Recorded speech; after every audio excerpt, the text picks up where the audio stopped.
নমস্কার, সুমিত্রা স্পিকেতে সবাইকে স্বাগত জানিয়ে শুরু করছি আজকের ভিডিও। আজকের বিষয় হলো নবান্ন উৎসব। অঘ্রাণ মাসে নবান্ন উৎসব আমরা সবাই জানি, এটি একটি খুবই প্রচলিত। আসুন জেনে নেওয়া যাক এই নবান্ন কী এবং কখন তা পালিত হয়। সাধারণত বাংলা অঘ্রাণ মাসে অর্থাৎ হেমন্তকালে আমন ধান পাকার পর এই উৎসব অনুষ্ঠিত হয়। কোথাও কোথাও মাঘ মাসেও নবান্ন উদযাপনের প্রথা রয়েছে।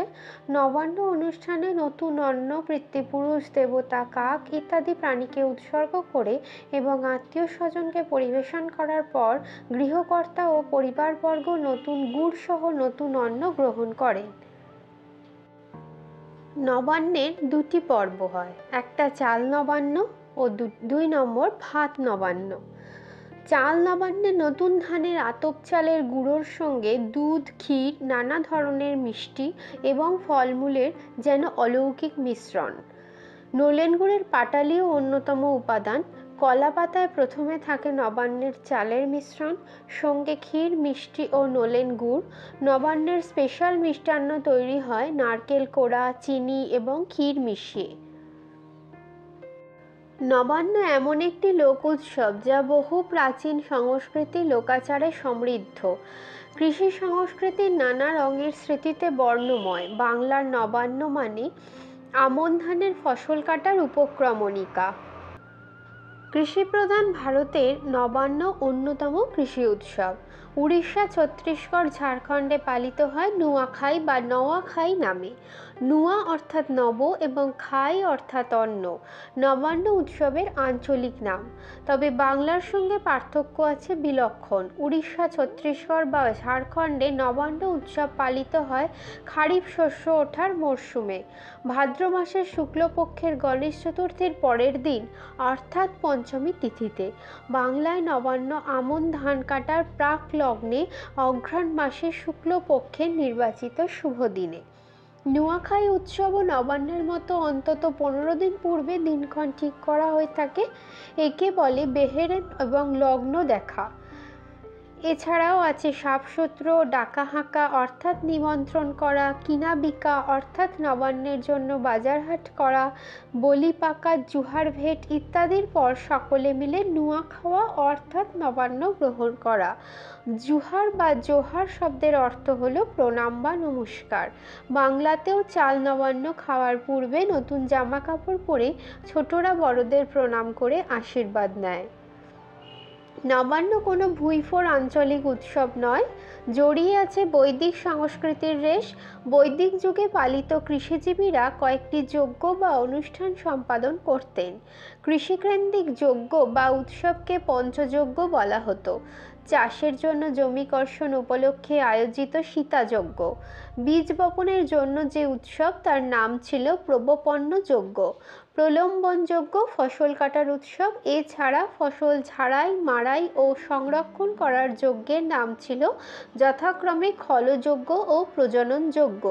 সুতরাং নবান্ন আসলে ফসল কাটার উৎসব বা প্রলম্বন যজ্ঞের আধুনিক রূপ। অঘ্রাণ মাসে আগ্রায়ণ ইষ্টি নামে ঋতুযজ্ঞ হতো। সেই যজ্ঞে সুনাসির নামে কৃষি দেবতাকে বিশেষ ভোগ নিবেদন করার প্রথা ছিল। সেই থেকেই নবান্ন উৎসবের সূচনা হতে পারে। বাংলাতে অঘ্রাণ মাসে নবান্ন উৎসবের খবর পাওয়া যায় বৃহদ্ধর্ম পুরাণ থেকে। উক্ত পুরাণের উত্তরখণ্ডের 10ম অধ্যায় লেখা রয়েছে, অর্থাৎ নবান্ন মাসে নবান্ন দ্বারা হরিপূজা করার বিধি আছে। তাকে ভক্তিপূর্বক দুধ, চিনি এবং পায়েস নিবেদন করতে হবে। পরবর্তীকালে শ্রেণী ধর্ম নির্বিশেষে কৃষিজীবী গ্রাম্য বাঙালির সর্বজনীন লোক উৎসব হয়ে যায় নবান্ন। কেননা কৃষিজীবী মুসলমানরাও নিজেদের মতো নবান্ন উৎসব পালন করেন। বাংলায় শুধু আমন ধানের সঙ্গে নবান্ন উৎসব জড়িয়ে নেই। একসময় অঘ্রাণ ছিল বছরের প্রথম মাস। অগ্র শব্দের অর্থ আগে, হায়ন মানে বছর। এই হিসেবে বাংলার নববর্ষ ছিল পয়লা অঘ্রাণ। তখন বলা হতো মার্গশীর্ষ মাস। নবান্ন প্রকৃতপক্ষে নববর্ষের উৎসব। অনেকেই বলেন অগ্রহায়ণ শব্দের আভিধানিক অর্থ বছরের যে সময় শ্রেষ্ঠ ব্রীহি বা ধান উৎপন্ন হয়। অতীতে কনকচূড়, কাঙ্কুদ, কলমা, কুসুমশালী, ক্ষীরখম্বা, গৌতম পলাল, ঝিঙাশাল, সীতাশালী, লাউশালী, মুক্তাহার, মৌকলস, গোবিন্দভোগ ইত্যাদি কুলীন আমন ধান কাটা হতো অঘ্রাণ মাসে। ধানগুলির সাধারণ পরিচিত ছিল নবান্নের ধান। এইসব ধানের অন্ন দিয়ে জমে উঠত নবান্ন উৎসব। রবীন্দ্রনাথ ঐতিহ্যকে স্মরণ করেই লিখেছিলেন, নতুন ধান্যে হবে নবান্ন তোমার ভবনে ভবনে। অস্ট্রিক ভাষাভাষী প্রোটো অস্ট্রালয়েড জনগোষ্ঠী নাকি প্রথম ধান চাষ শুরু করেন বঙ্গোপসাগরের অববাহিকা অঞ্চলে। বর্ধমান জেলার পাণ্ডুরাজার ঢিবি উৎখননে তাম্রশ্রীয় যুগে প্রাচীনতম অধিবসতি পর্বে মিলেছে ধানের প্রত্ন নিদর্শন। সেই থেকেই শুরু। সেন বংশের তাম্রলিপিগুলিতেও দেবদেবী বন্দনার পাশাপাশি ধান্য বন্দনার বাণীচিত্র খোদিত হয়েছে। ক্রমশ আমন ধান হয়ে উঠেছে বাঙালি কৃষ্টির অন্যতম মাঙ্গলিক প্রতীক। রাঢ় অঞ্চলে ধানই লক্ষ্মী, ধানেই তার মূর্তি প্রতিষ্ঠা। চৈত্র সংক্রান্তি, ভাদ্র সংক্রান্তি এবং পৌষ সংক্রান্তিতে ধান ও পেঁচার স্থাপনার মধ্য দিয়ে শস্য লক্ষ্মীর আরাধনা। দুই ধরনের নবান্নর মধ্যে ভাত নবান্নে থাকে অন্তত 2 রকমের শাকের পদ, নানা ধরনের ভাজাভুজি, আখ, মূলো, মিষ্টি আলু, ডালের বড়া, কলার বড়া ইত্যাদি। শুক্তোর পদ থাকবেই, আলু, কুমড়ো, কলা, বড়ি দিয়ে অনবদ্য রান্নার শুক্তো। তাছাড়া আলু ফুলকপির ডালনা, মুগ ডাল, চাটনি এবং গোবিন্দভোগ চালের দুধ পায়েস, এর নাম রাশিভোগ, এটি গৃহলক্ষ্মীর উদ্দেশ্যে প্রথমে নিবেদন করেন। নানা রকমের মাছের পদও থাকে, কালিয়া ভাজা, রুই মাছের ঝোল, শোল মাছের টক ইত্যাদি। মাংস এদিন থাকে না, পরের দিন বাসি নবান্ন, সেদিন বাসি খাওয়ার নিয়ম। সঙ্গে থাকে খাসির মাংসের গরম ঝোলের যুগলবন্দি।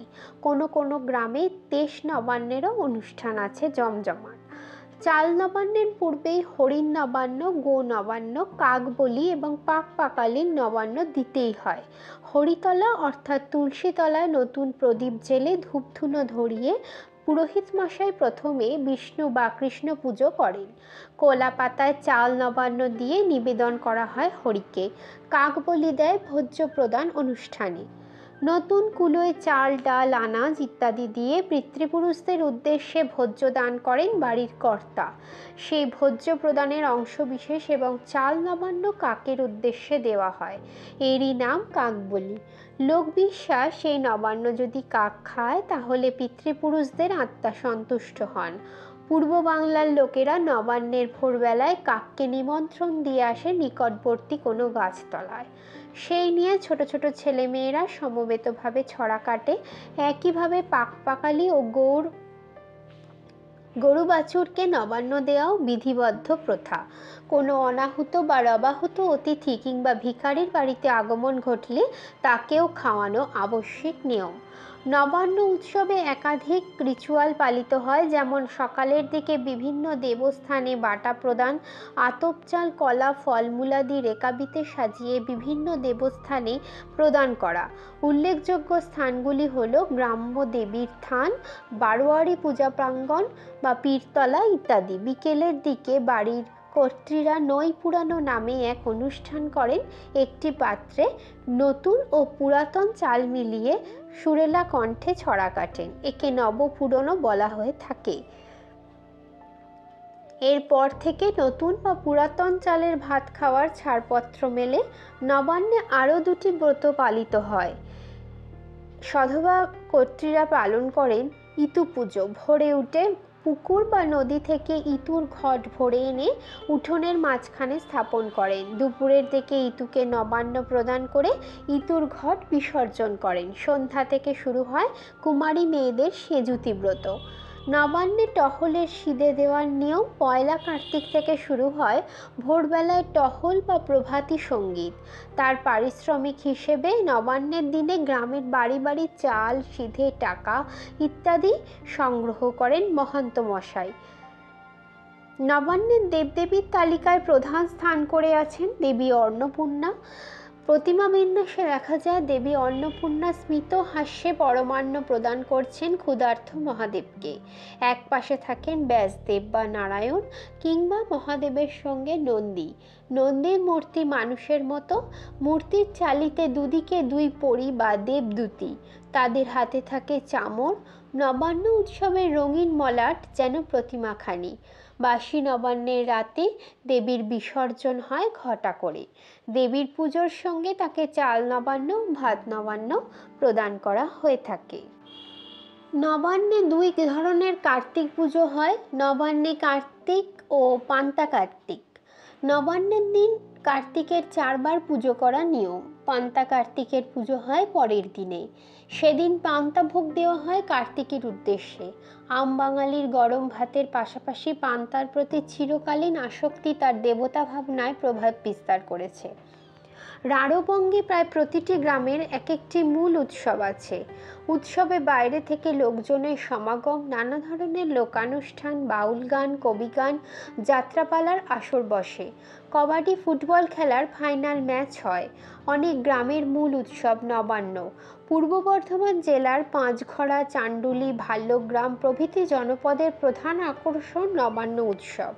নানা ধরনের প্রতিমা, থাকা প্রতিমা, রংবাহারি মণ্ডপ, আলোকসজ্জা, বিভিন্ন বাজনা সহ শোভাযাত্রা, মেলা ইত্যাদির মাধ্যমে পাশাপাশি যাত্রা, কবিগান ও বাউল গানে জমে ওঠে নবান্ন উপলক্ষে কয়েকটি দিন রাত।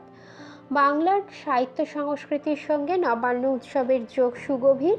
মধ্যযুগীয় বাংলা সাহিত্যে রচিত হয়েছে নবান্নের দেবী অন্নপূর্ণাকে নিয়ে অন্নদামঙ্গল বা অন্নপূর্ণা মঙ্গল কাব্য। আসুন জেনে নিই 2025 সালের নবান্ন উৎসবের তারিখ কী। পয়লা অগ্রহায়ণ অনুসারে নির্ধারিত হবে নবান্ন উৎসবের তারিখ। এই উৎসব সাধারণত মধ্য নভেম্বর মাসে পড়ে এবং নতুন ফসল ঘরে তোলার আনন্দ উদযাপন করা হয়। নবান্ন উৎসব পঞ্জিকা অনুসারে পয়লা অগ্রহায়ণ তারিখে পালিত হয়। এছাড়াও নবান্ন উৎসব পূর্ণিমা তিথিতে এবং অগ্রহায়ণ মাসের সংক্রান্তির দিনও পালন করার রীতি রয়েছে। এই দিনে নতুন ধান ঘরে তোলার আনন্দ উদযাপন করা হয় এবং চালের পিঠে পুলি পায়েসও তৈরি করা হয়।